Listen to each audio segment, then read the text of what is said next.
Hello everyone, I'm Tammy Nolan with Kitchener-Waterloo Real Estate Group and Remax Twin City, and we're here doing our market stats. And this is Raj Marwa with KW Real Estate Group, and we're going to talk about October market stats. Before we jump into the stats though, big news in real estate, what's going to affect real estate in October. Yes. October 17th, as everybody hopefully knows, that they introduced some new laws.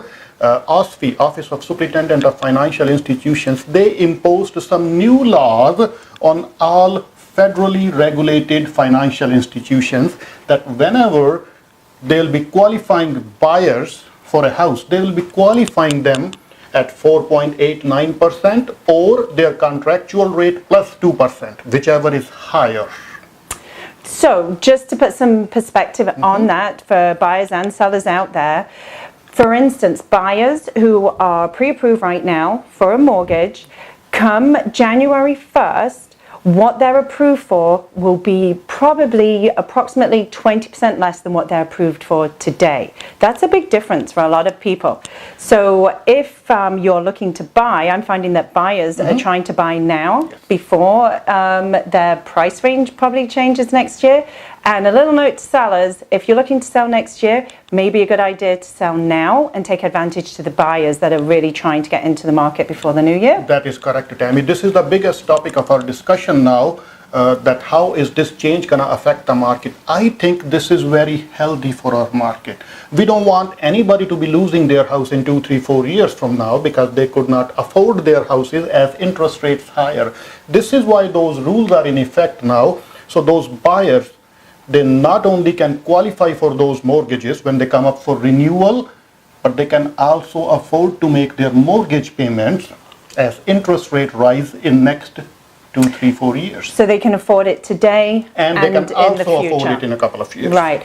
I agree. I'm sure that there's a lot of people who don't like what the new rules are doing. I'm sure a lot of buyers out there aren't liking it, but I'm with you. I am liking it. What we saw this year was unsustainable. It's not good. So I think the government's doing a good thing. They're being proactive and our economy is good. Our economy is good. The market we had in the beginning of 2017 till about spring of 2017, there was not a healthy market. There was an out of control, crazy market. People had no time to think before they buy houses. Okay, Raj. So why is the economy? Like, it is strong. Our economy is doing very good. Unemployment rate is lower. Interest rates are lower. I know interest rates have gone up by 0.25% twice in last 5-6 months, but they are still historically very, very low. Yeah. And Immigration Canada, they just announced they'll be taking in 1 million people over next 3 years. And they'll be taking in 330,000 people in 2018.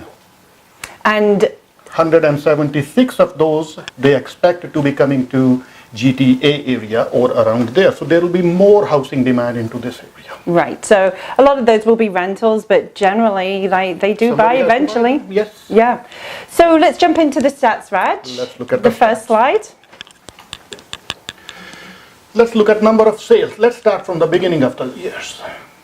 327 sales. As the year progressed, the number of sales started to increase. Everybody knows what happened here. Affordable housing strategy? Affordable housing strategy came in effect. It took little bit to bring into effect, and see what happened to number of sales there. Number of sales dropped, and they are still low. And most likely because what we're talking about, the buyers. Buyers want to get out in the market and buy houses now before they won't be able to afford those houses. They won't be able to buy. And same thing with active listings. Listings were lower, more listings, and see what happened here. All of a sudden, as soon as those laws came in effect, what happened to number of sales there? People wanted to sell.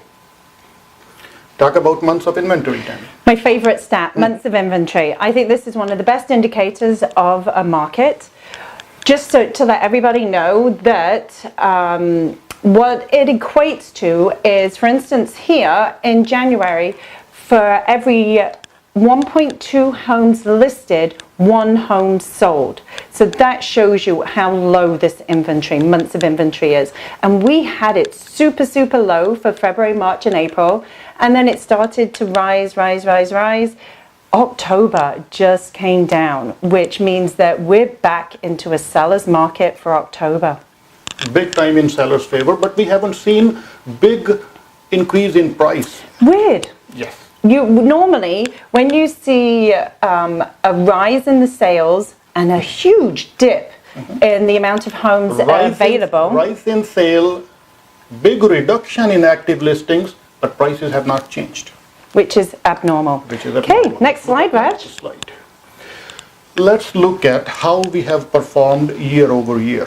October from last year to October to this year. Okay. So we are talking about average selling price of a house that's gone up by 11.4%, means All styles of all houses. style of houses. And biggest gainer was townhouses, because probably the lower priced houses, more people can afford it.